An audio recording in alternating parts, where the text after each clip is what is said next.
Hello, everyone. Welcome back to another episode of Xobin Talks, where we explore the evolving world of hiring, people strategy, and workplace culture, and the future of leadership. I'm your host, Nikita, and today we are joined by highly experienced HR leader and consultant Leon Mendonsa, who is Associate Director, People Practice at Daksada. Leon brings more than 27 years of experience across global, multicultural organizations and diverse industries and worked closely with businesses to build stronger, future ready organizations. Leon, welcome to Zobin Talks. It's wonderful to Thank you. have you here. Thank you so much, Nikita. Leon, you have had extensive HR experience, like journey spanning nearly 3 decades across multiple industries and global organizations. I would love to start from the beginning. How did you first enter the field of HR? And what made you stay and grow within this profession for so many years? Fair enough, Nikita. Quite honestly, I was introduced to a possible career in HR quite early on in life. And this came through a career guidance session just before I joined college. So, this kind of a career actually best matched with the kind of aptitude and personality that I showed at the time through the diagnostic process. Then in college, I was introduced to the world of psychology, and that really captivated me. I was also lucky enough to get some experience in various leadership roles in the college social service league. This was a social service league, which was pretty much volunteer. So leading people there is honestly what has set a lot of my current leadership capability. I was also introduced to the Tata Institute of Social Sciences by a mentor at the time who was from the Indian Society for Applied Behavioral Sciences, or ISABS. And that was really important for me. That nudged me into the direction of a professional course that the TISS offered. Now, having joined TISS, the rest, as they say, is history. You asked also about what has continued to make me thrive and grow within this career. Quite honestly, it's around a couple of core beliefs for me. One is my passion to excel. Yeah, so that's around professionalism. Also, what I have always been driven by, and I believe for HR that's really important, is a passion to create a space in which people can thrive and really be their best selves. So, if we can do that within organizations, to me, that's what HR is really all about. So that for me is a passion. And then there's also in me that drive to create legacy, to give back. Now, again, early career is important for a lot of us. I was lucky. I had good organizations, good structures, exposure to some fantastic HR practices early on in my career.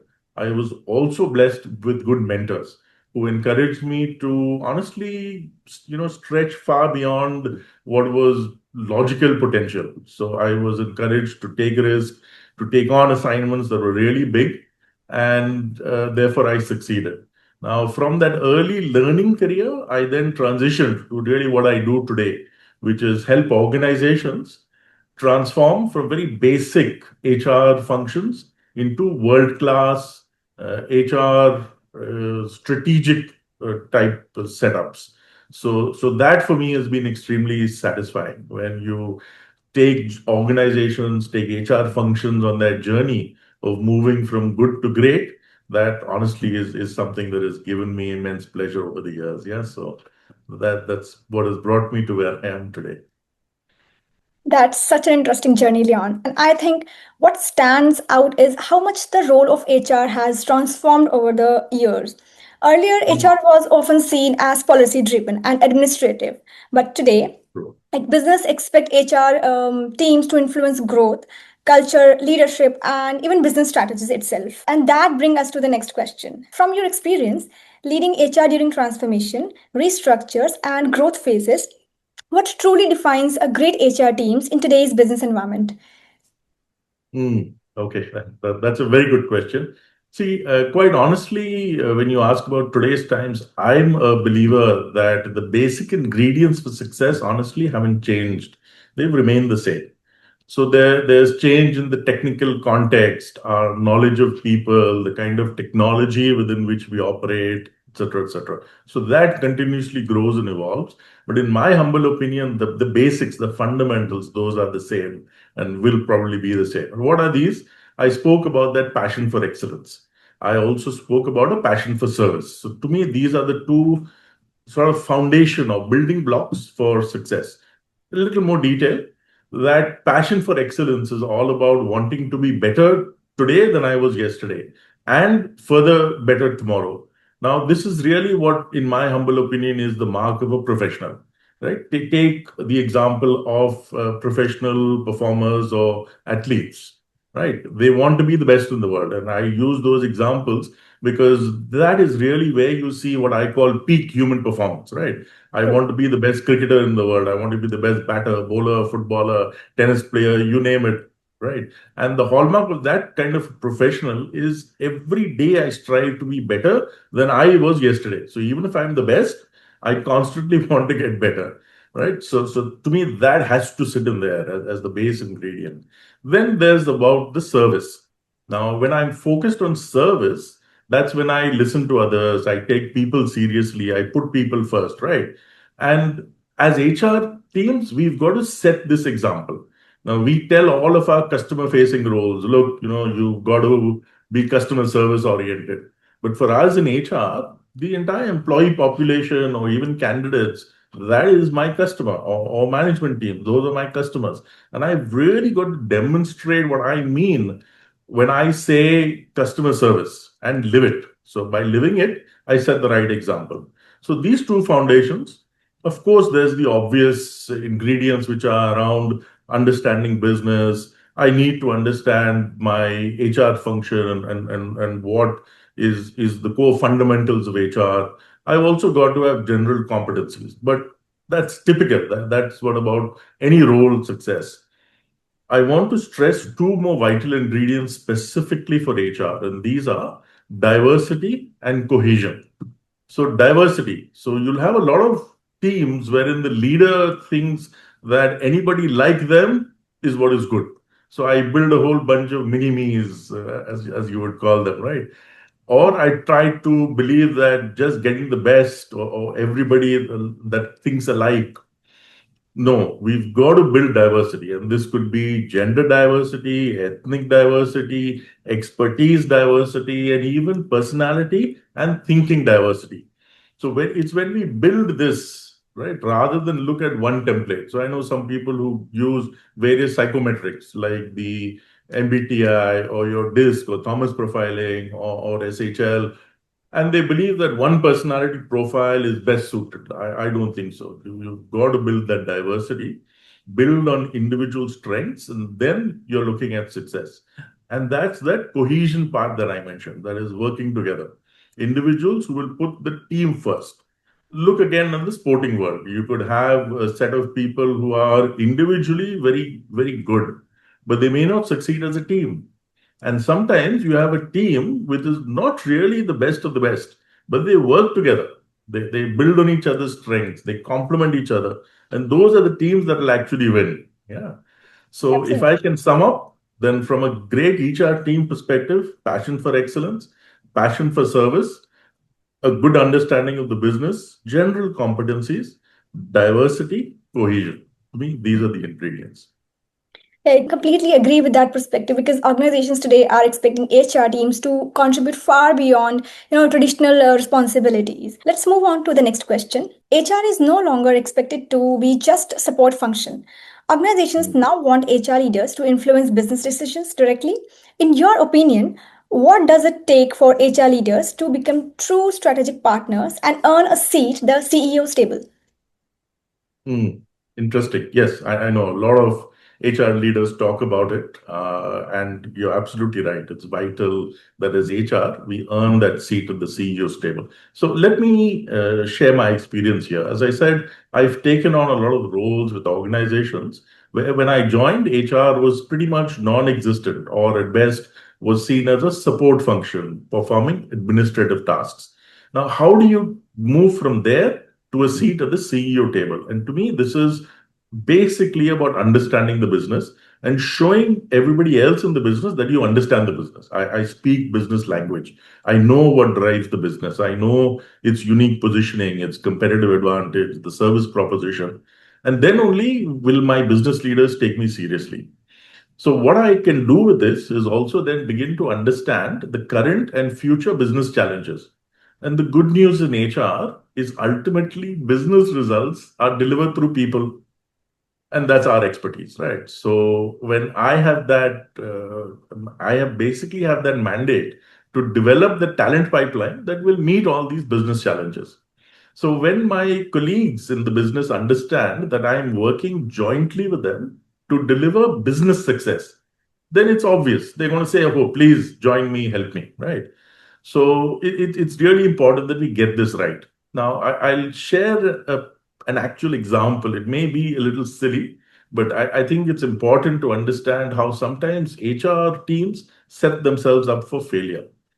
And the alternative, what we need to do and how we have to be business focused. So there's this organization that I joined.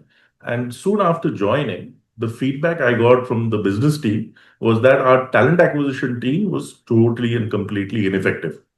Now, I spoke to the talent acquisition team, and their view was, look, the business is just not helping. I send them CVs, they don't respond to the CVs. I ask them for interview times, they don't give me any slots. What can I do? If I give them CVs, they give them back to me after 1 month. So obviously, it's going to take long to hire, right? So now this is the reality. So how do I solve these? I mean, it's obviously cannot be left like that. So when I looked at it, the challenge was this: the business was growing very rapidly. In fact, so rapidly that the operations team was obviously struggling. We needed more people, but obviously, because of all these problems, we're not able to hire. So the problem actually was getting worse and worse. So it was a vicious downward cycle where, as a result of our inability to hire, the growth in business, the operations team were working 14 hours a day, 7 days a week. Now, obviously, when they're doing this, they're right. Where can I give time to talent acquisition? So I sat them down and I said, look, if you guys don't participate at least in the interviewing process, it's never going to happen, right? I mean, HR cannot select for you. You need to do that. So they agreed. They said, yes, we definitely got to give you interview time. Then they told me that, look, the only time that we don't get interrupted by clients. So if I come on a Monday or a Tuesday and I give you 2 hours for an interview, there will be at least 10 calls from clients where they will ask for something and we have to respond immediately. So then I leave the interview and the interviews will get delayed. So the only time I can give you is weekends, because on weekends my client offices are closed, they don't disturb me. So on your Saturday, Sunday, I can come, I can give you 8 hours, no problem for an interview. Now the talent acquisition team says, "Hey, that's a holiday. How can I come and work on the weekend?" Right? So we had to find some compromise. And the compromise was this: I got the talent acquisition team to agree that they could do the CV screening. I said, come on, how difficult is it to screen CVs? Why do I want to burden the business? They're overworked already. So let's do that for them. So they agreed to that. Then the interview scheduling. I said, look, take turns. Okay, we're three of us. Each of us will come on one day or sometime on the weekend. Then we'll take a compensatory day off during the week, right? That's simple. And the business also does that. So I work on Sunday, I'll take a day off on Wednesday. Enjoy it. So they agreed to do that. And you'll not believe it, within a couple of months, we had cleared all our recruitment backlog. We had got some really good team people on to join us. And we have now demonstrated success where earlier there was major friction in the business, right? Now, here's the icing on the cake. One of the reasons we were able to get really good people is the candidates loved the fact that they were being called for interviews on the weekend, because that's their day off. They didn't have to take time off or ask their managers to take leave to attend an interview. So in a way, this became a win-win-win situation. Now, again, as I said, finding solutions to these kind of silly issues, but we've got to. Now, the earlier team was stuck. They said, no, this is the policy, this is the process. We can't work on weekends. We can't do this. You're supposed to. The instant you start sitting on rules, etc., you're never going to get respect. But when you say that I'm willing to bend, weave, the business is most important. Let's focus on that. Then you're going to be invited to the decision making table. Yeah. Yeah, I think this is something many HR professionals listening to us today will deeply relate to. Mhm. Because the expectations from HR leaders have changed dramatically in the few years, especially with business becoming more data driven and growth focused. So let's move on to the next question. Many organizations talk about aligning HR with business strategies, but very few actually execute it effectively. In your opinion, how can organizations better connecting hiring, culture workforce planning, and performance management with actual business outcomes?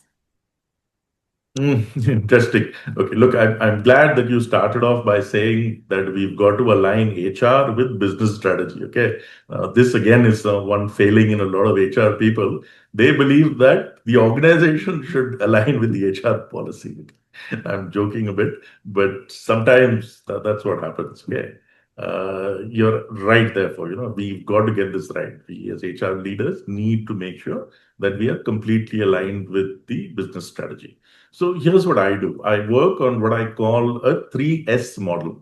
Yeah, that is strategy, systems, and structure.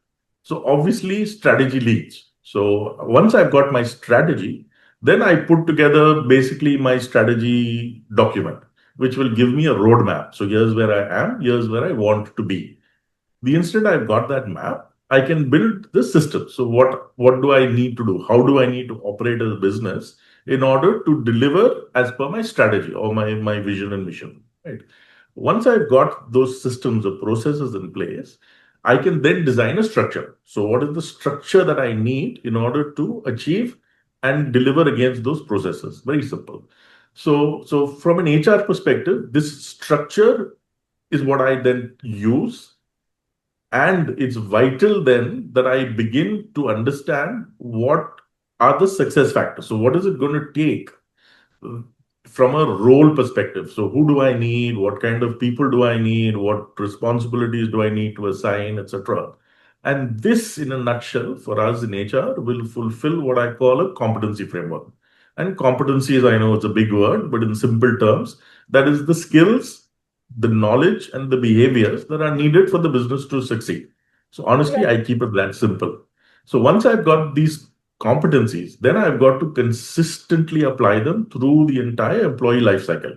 Whether that is, as you said, the manpower plan, talent acquisition, performance assessment, my culture, my retention, my rewards, my recognition, absolutely everything within my entire employee life cycle is driven by this competency framework. And since ultimately this competency framework is linked right back to that strategy document, ultimately that's what I look at as using, that glue, as I say, that holds it all together, and therefore make sure that everything I do from an HR offering perspective is linked directly back to the business strategy. So that's my take on that. Yeah, and speaking of business outcomes, technology is now playing a massive role in how HR operates, which makes this a perfect time to move into our next question. Technology, automation, and AI are transforming every part of HR, from hiring to employee engagement and performance management. Where do you see technology creating the biggest impact in HR operations today? Interesting. Look, you're absolutely right. Technology has evolved over time, and as HR professionals, we've got to be able to look to using that technology as best we can. Now, what is it I see happening today? Effectively, that earlier view of HR as a back office or administrative function, that's now evolving, as you said, into more data-driven or strategic partner.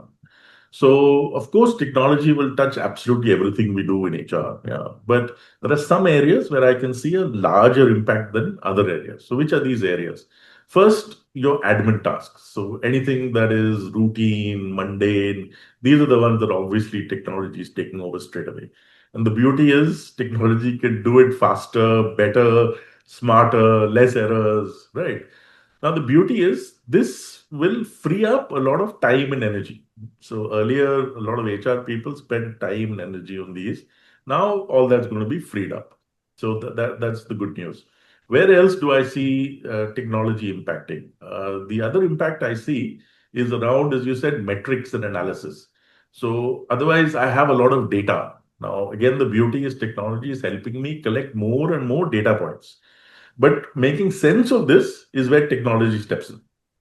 So earlier I had to scratch my head and worry about which correlations to look for. But now data or AI is doing that for me, right? They're taking all of it and coming back to me and saying, hey, you know what, we've noticed this, or this is the trend we're seeing. And that then allows me to make sense of it. Now, again, with all this data, it's a lot easier for me as an HR professional to justify decisions. Plus, I can link better my HR initiatives to business outcomes and results. So that's a huge change and impact. There is another change and impact that's not often talked about.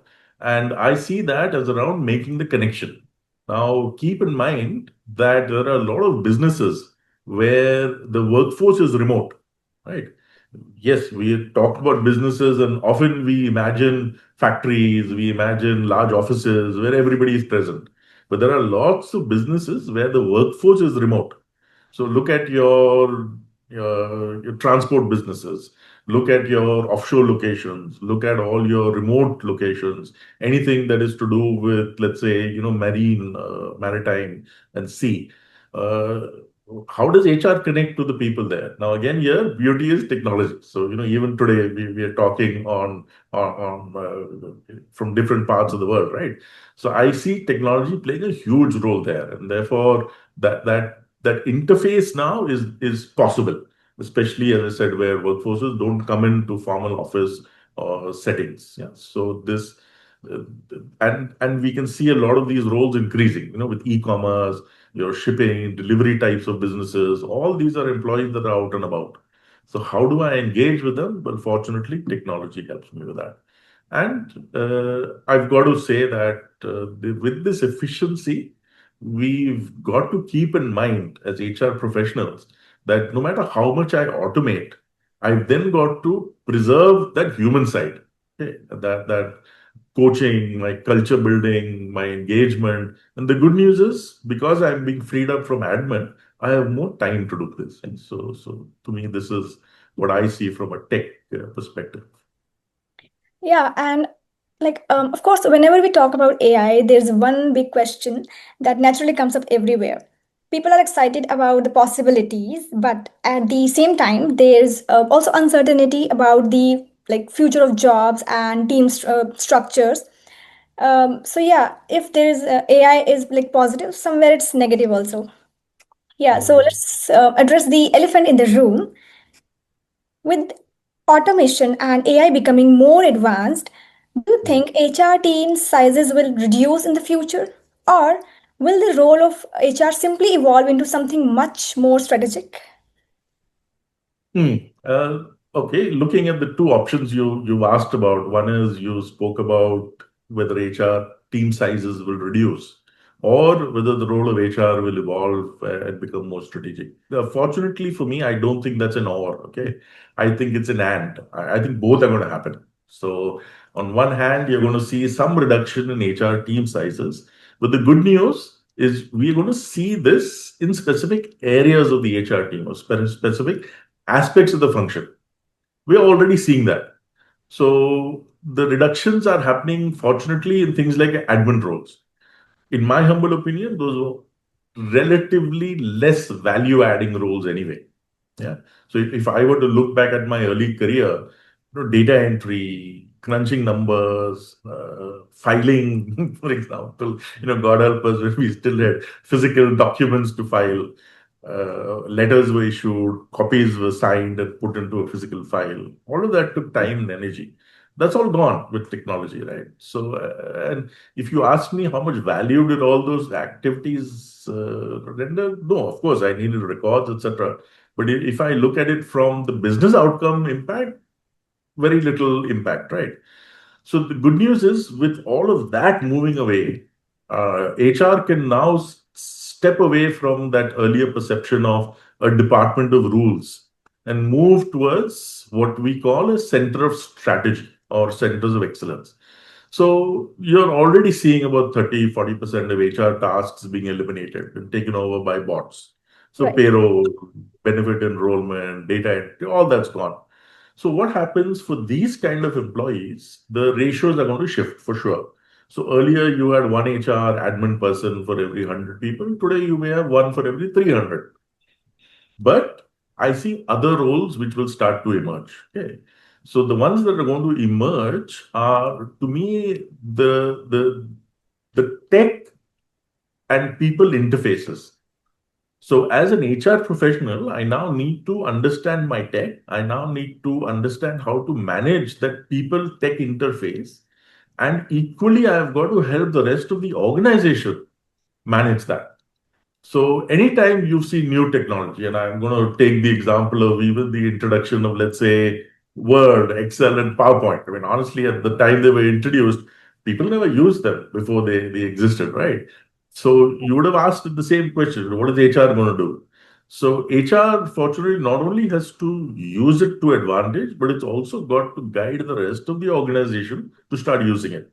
So everybody else in the organization has also got to get used to this tech interface. And there again is where I see HR playing a huge role. So tech savvy HR professionals who will not only help use tech appropriately within HR, but also help the rest of the people understand that people and machine interface, right? So that's about freeing up time and energy. So what is it I see from an evolution perspective? So earlier on, you would see HR as compliance driven, record keeping. In the future, I'm looking at far more performance driven, business focused, far more agility focused. What were the earlier core skills? Earlier core skills, I needed to be very administratively precise. Going forward, I need data literacy. I need system design type of skills, right? What was my team structure? Earlier, I had large generalist HR pools. I'm going to see now more, yes, smaller teams, but far higher impact, strategic focused. And again, from the kind of interface or the exchanges between HR and the business, traditionally that has been reactionary, which means some problem arises in the business. Okay, let's call HR and fix the problem, right? But now we're going to move to more proactive. So HR is going to be far more predictive. They're going to tell the business, hey, look, we've got to watch out. There's a problem coming, and let's take action now to make sure the problem doesn't arise. So you're being proactive, you're identifying risk, and you're making sure that you prevent those risks. Yeah. So that's what I see that evolution. So to me, it's more about rebalancing. Yeah. So earlier there was a lot of admin. So now I'm not doing it, but now I can focus on the strategic, etc. So my generalists, my coordinators, will I see those reducing? Obviously, yes.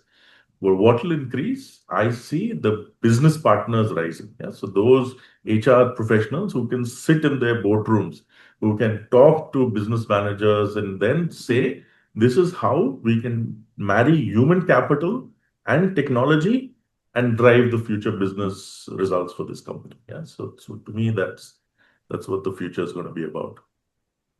That's really a valuable perspective because the future of HR seems less about replacement but more about reinvention. And since you Hmm. have worked across SMEs, MNCs, and government organizations, I think you bring a very unique perspective to this next, like to the next topic. So let's move on to the next question. As Please. someone who has worked with SMEs, MNCs, and government entities, what advice would you give to HR leaders who want to become true strategic partners to the business rather than operational support functions? Interesting. You're right. Look, now this is absolutely the dream for every HR professional is when will I join that decision making table, right? When will the CEO take me seriously? So this is critical. So to me, the first thing is about my perspective. So traditionally, I've looked at my role as managing people. That's not it. I've got to manage business outcomes. So once I start thinking as an HR professional, it is not about managing people. It is driving business outcomes. Yes, through people, but driving business outcomes. That was when I think the transition will start to happen. So businesses don't want better HR. What are they looking for? They're looking for productivity increases. They're looking for risk reduction. They're looking for better growth. That is what we've got to deliver, right? And remember what I told you earlier is my passion.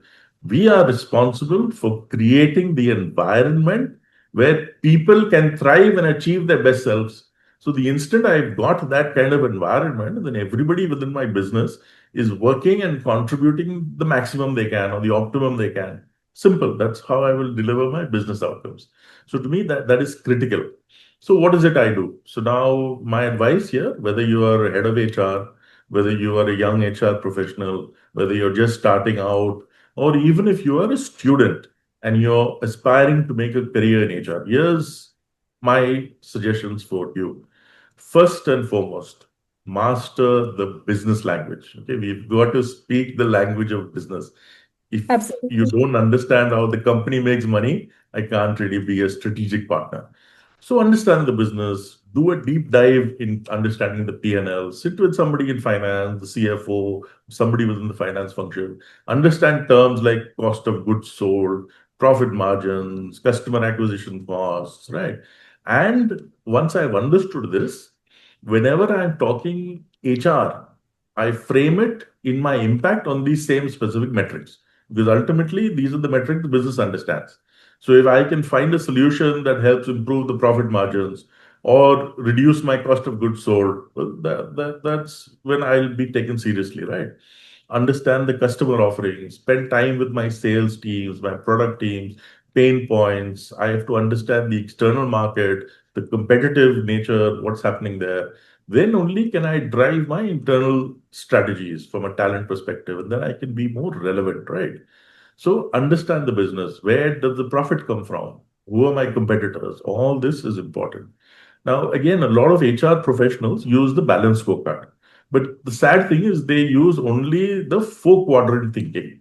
There is one aspect of the balance scorecard that very few of them understand and apply. And this is about being predictive. Again, historically, HR kept the score.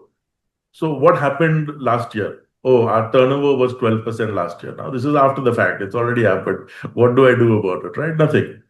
Strategic partners will start predicting the business outcomes, right? So I'm going to tell the business what is going to happen if I do this, this, and this. Therefore, this is why I need to change because I actually want this, this, and this. So the fundamental element in the balance scorecard is all about predictive KPIs. So what can I measure that will help me to predict future outcomes?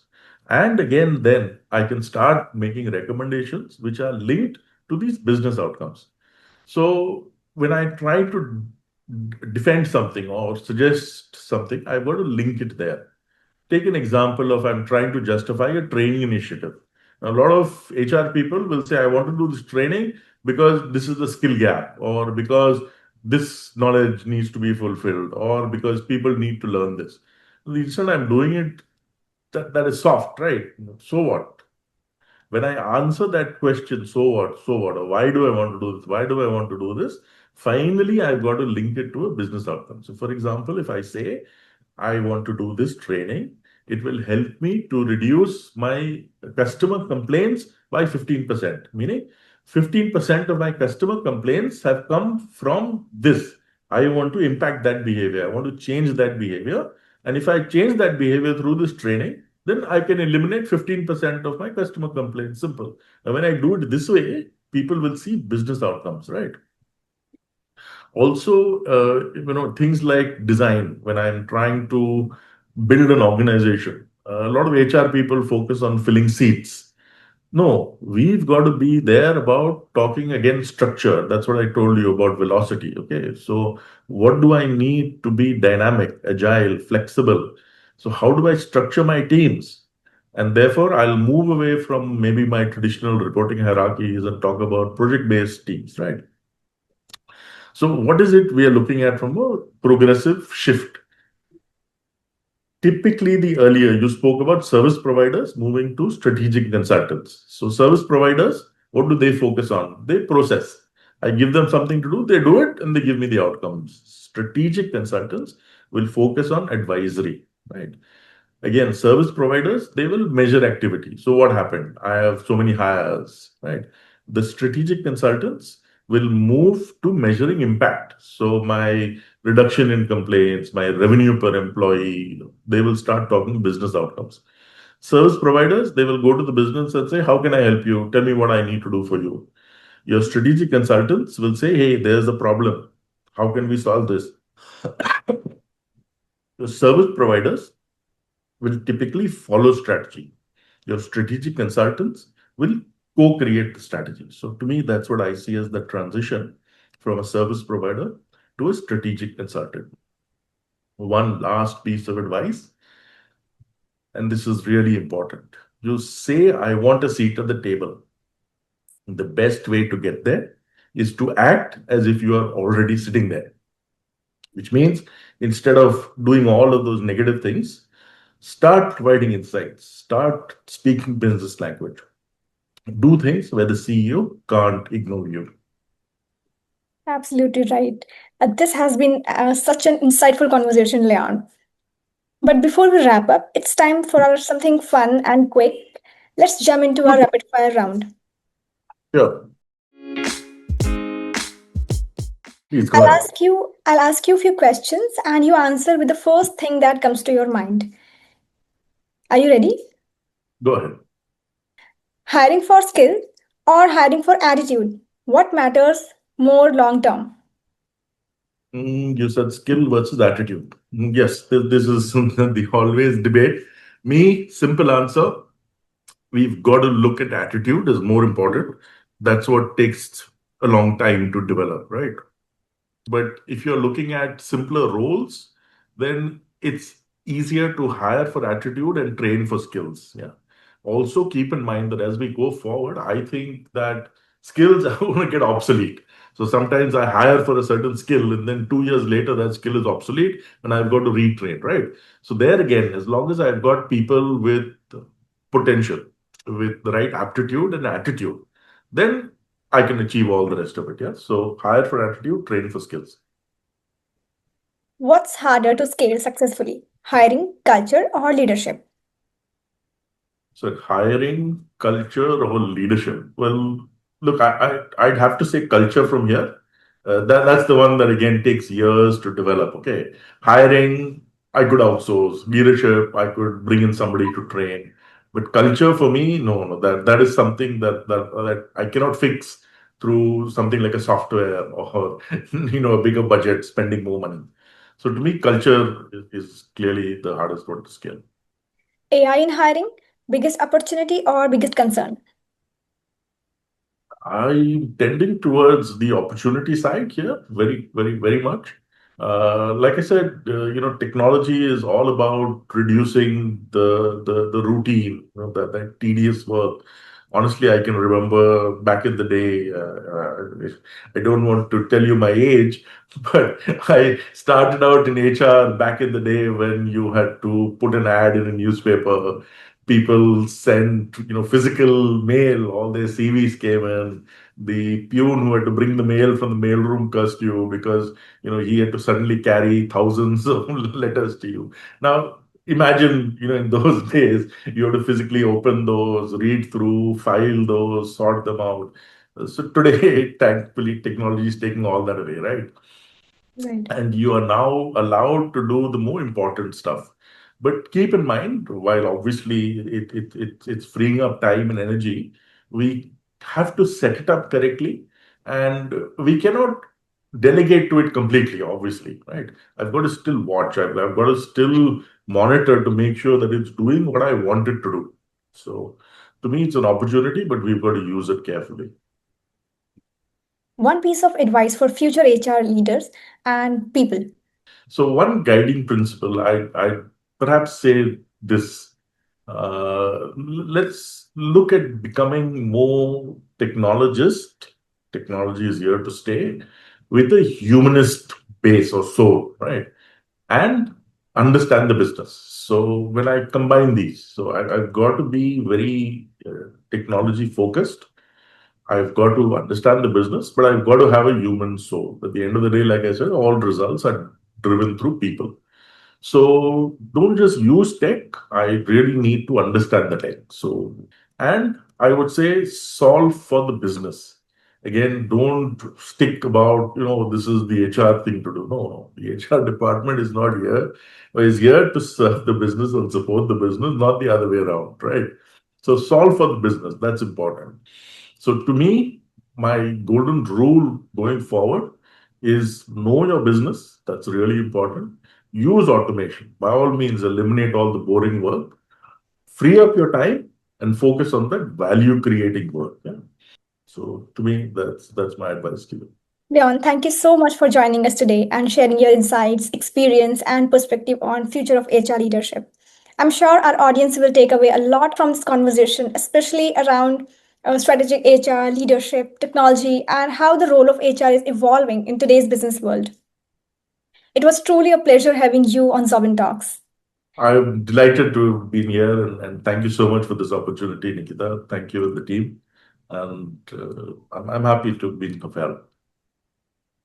And thank you to everyone who tuned into this episode of Xobin Talks. If you enjoyed this conversation, don't forget to like, share, and subscribe for more insights and discussions with industry leaders shaping the future of work and hiring. Until next time, stay curious, stay innovative, and keep building better workplaces. See you in the next episode.